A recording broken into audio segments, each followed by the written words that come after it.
In 2025, our top earning franchisee turned over $450,000, whilst our lowest earning franchisee turned over $72,000. Same franchise, same system, same fees, the difference wasn't luck. In this video, I'm going to break down exactly what the top performing does differently so you can see what actually drives results. Because this is where most people get frustrated. They work hard, stay busy, and still don't make the money they expected.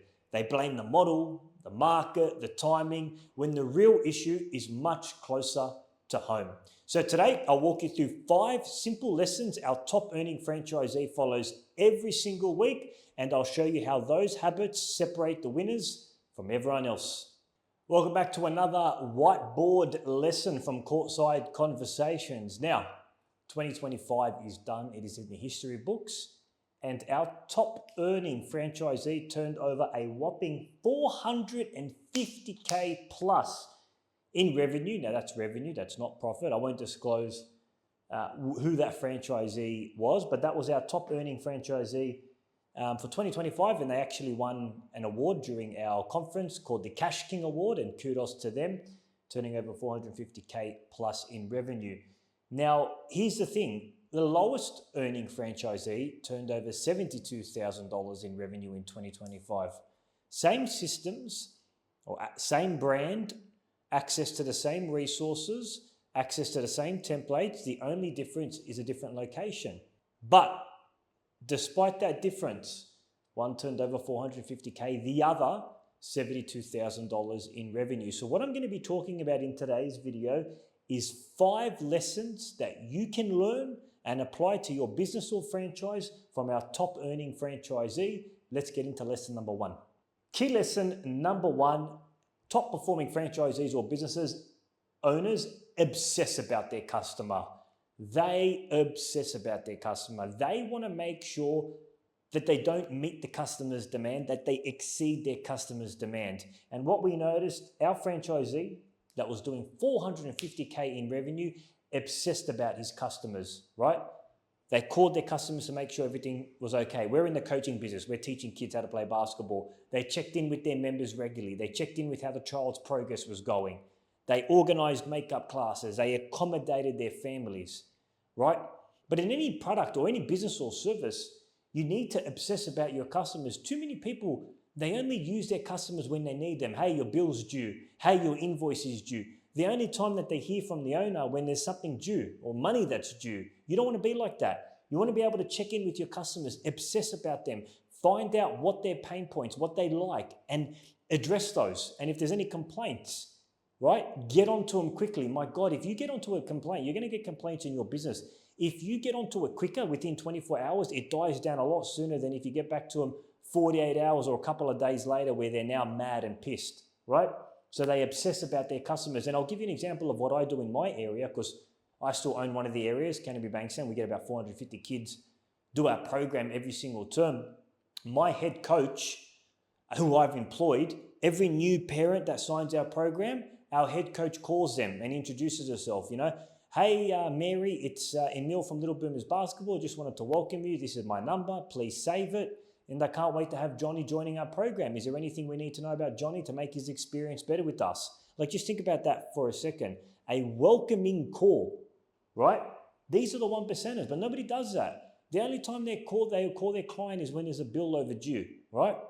I'll give you another example. I go to a restaurant every Wednesday, Japanese restaurant, 1 p.m. here in Elwood. Now, their food's good. It's great. Nothing, it's not extraordinary. But I go there because of the customer service. Every time I walk in there, I get greeted by the 2 owners. They get my table ready. They know how I like my table. They give me 2 cups because I like to put my phone down there so I can watch a video so the other cup stops it from falling down. They fill up my water. They know I don't use chopsticks. So they give me a fork. They deliver my food on time. They pick it up. I always give them a 5% tip. And I go there every single Wednesday because I get taken care of. And in a busy world that we live in right now, customers want to be treated well and taken care of. And if you don't do that, because the competition is so fierce, they'll leave you in a heartbeat. So number 1, obsess about your customer. Point number 2, 450K lessons that you can learn from our top earning franchisee is strong lamb. lampstands for local area marketing. And our top performing franchisee has amazing local area marketing, right? Any business that you have local, whether it's a local fruit shop, a local mechanic, you must have really good local area marketing that appeals to the people in the community.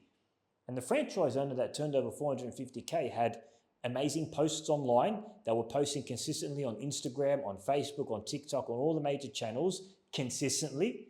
They were running ads in their local area to get parent sign-ups.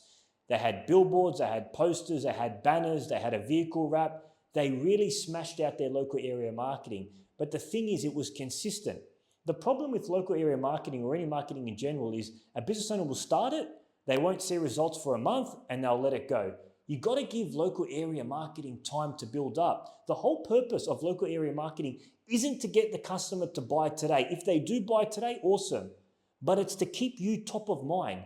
So when the customer is ready to purchase from you, you're the first person they come up to because they keep seeing your ads and they know that you offer what they're looking for. So you've got to invest in strong local area marketing. If you want, I'll put it in the show notes. I did a workshop with my franchisees a couple of months ago where I talked about how to craft a strong local area marketing, from how to name it, how to add the offer, what language to use to appeal to your locals. Because if you're not using the local area language, your marketing isn't going to work. Like, for example, I use this all the time. If I live in Belmore and I get an ad that says, Sydney people, sign up, no, I'm not interested. But then if I get another ad that says Belmore people, straight away I'm going to click on that because I live in Belmore, right? That's local area language.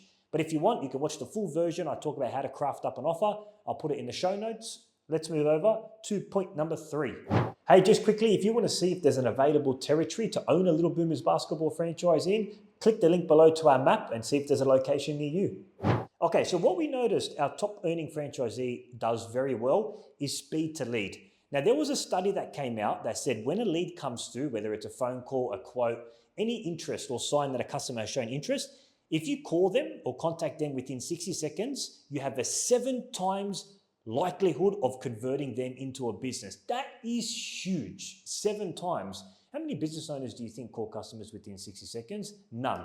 God, some of them don't even get back to them at all, and then they're wondering why business isn't doing well. But what we notice is our top performing franchisee, whenever an inquiry comes in, childcare center, daycare center, parent, contact them within 60 seconds, it gives them all the information. And it makes sense why there's a 7 times more likelihood, right? Because if you contact them within 60 seconds, give the customer all the information they need, they're not going to shop around for quotes, or not likely to shop around for quotes, and they're in that buying journey, right? If somebody's losing weight and they contact a personal trainer and they hit submit, they are at their highest point of desperation and pain. So if you contact them, they are more likely to sign up to whatever you're offering than 3 days later where they said, yeah, I'll get to it later, right? Speed to lead is so important. In any of your product or services that you're offering, when a lead comes through, have automation. Have an automatic responder, an automatic SMS. Hey, thanks so much for your inquiry. Someone's going to call you within 5 minutes. Can't wait. Get that automation in place because speed to lead matters. Let's move over to point number 4. Point number 4, our top earning franchisee knows their numbers inside out. In any business or in any franchise, you've got key data metrics. These are the very important numbers that's going to move the needle in your business. That could be number of new customers, average revenue, number of customers billed. Every business is different, but usually in most businesses you have about 4 to 5 core metrics that you need to track every single day that's going to move the needle in our business. In our industry, coaching kids basketball, we look at number of enrollments, retention rates, how many kids are coming back. We look at churn rate, how many parents are leaving us, and we look at some other key numbers as well. And our top performing franchisee, they track these numbers religiously. They have them up on a scorecard and they update them every single day. It's like a scorecard to see if they're on track or not, right? You know, when you're playing basketball or any sports and you're watching it on TV and you can see the score below and you know based on the score who's winning, that's what a business scorecard is. You need to have your numbers, whatever those KPIs are, those key business metrics. Every business is different. You have to put them on a spreadsheet, track them every single day because those are the most important numbers that's going to move the needle in your business. All the other numbers are irrelevant. So if you haven't already, find out what those key data metrics are, get a spreadsheet, update them every single day. Yes, you have to update them, then you can hire someone to update them every single day for you. That's point number 4. Let's move over to the last, but one of the most important points, point number 5. Lesson number 5, our top earning franchisee that turned over $450K last year hires, trains, and coaches great people. And this is so important. You know, I'll give you a little story. I went to Tasmania about 6 or 9 months ago, and we went to do rock climbing, me and my 2 brothers, right? I'm not a first-time rock climber. I've done it once or twice, but my brothers were new. Now, we got greeted by a staff member. And from the get-go, he was very short. Have you done this before? You have to fill out this form. Do you know what you're doing? And there was some times where we said, sorry, sir, can you say that again? Because we didn't understand what he's saying. And he didn't know. He rolled his eyes backwards. And I thought, you know, maybe he's having an off day. He'll get used to it. He'll be okay. Anyways, we signed up, and first-time rock climbers have to do an induction course where they show you the ropes and stuff. Anyways, I'm the spotter, and my brother's up there suspended in air. And my other brother, is suspending him in air, and he doesn't understand how to bring him down, right? And he's getting quite stuck. And the guy quite lost it. He said, I already said it. Do you not know what you're doing? And he grabbed the rope from my brother to show him how to do it. And then I stopped and said, Manny, did you say you treat your customers? I said, to be honest, we want to leave right now and get a refund. And then he said, I've told him 3 times how to do it, and he still doesn't get it. I said, well, he's a first-time rock climber. It's not an advanced course here. And then eventually the business owner, we got a little bit of an argument. The business owner comes in and says, look, very sorry about this. What's going on? He lets the other staff member go to the front desk to take care of the customers, and the business owner helped us. And the business owner was lovely, very accommodating, came with us. That's okay. He's having a bit of an off day. I'll work it out for you, right? But you know what the sad thing is? That business owner, I was very grateful for coming in and for him doing that. But he's the one suffering because he has the wrong staff working for him. It's affecting his business. It's affecting his bottom pocket, his profit margins, because he is employing the wrong staff that shouldn't be there speaking to people, right? And that's the sad thing about it. So you need to make sure that you are hiring really good people, because I see a lot of business owners, they look at hiring as a chore. Oh, I've got to hire someone. Oh, I've got to train someone. Don't look at it as a chore. Look at it as an investment. Because if you hire the right person, you get the right person on the bus, and you train them in accordance to your standards, you have just delegated a portion of your business so that you can work on other elements of your business. That's how I look at hiring. I get excited when I hire someone, because that means I'm out removing a function that I might do or that someone else might do. So you've got to spend a lot of time hiring. Number 1, hiring the right person. Number 2, training them. And number 3, coaching them. Key word, coaching, not micromanaging. When you have staff work for you, you want to coach them. You don't want to micromanage them. Let them figure out what to do. Give them a guide. Let them think for themselves and just hold them to a high standard, right? And the person, our franchisee turning over 450K, he hires really good coaches, right? And it makes his life a lot easier. And if you don't hire anyone, right, how are you going to get time off as a business owner? How is your business going to grow without you if you don't hire someone, or even worse, you hire bad people and then now you're leaking money, you're pretty much burning cash. Very important. So team, that brings us to the end. 450K lessons to learn from our top earning franchisee. Number 1, obsess over your customer. Number 2, have strong local area marketing. Number 3, speed to lead matters. Track your numbers, whatever those key numbers are in your business, track them daily. And finally, number 5, hire great people, train them and coach them. Guys, if you enjoyed today's video, give me a thumbs up, share it with someone, leave some comments if you like this style of video, and I'll see you in the next one.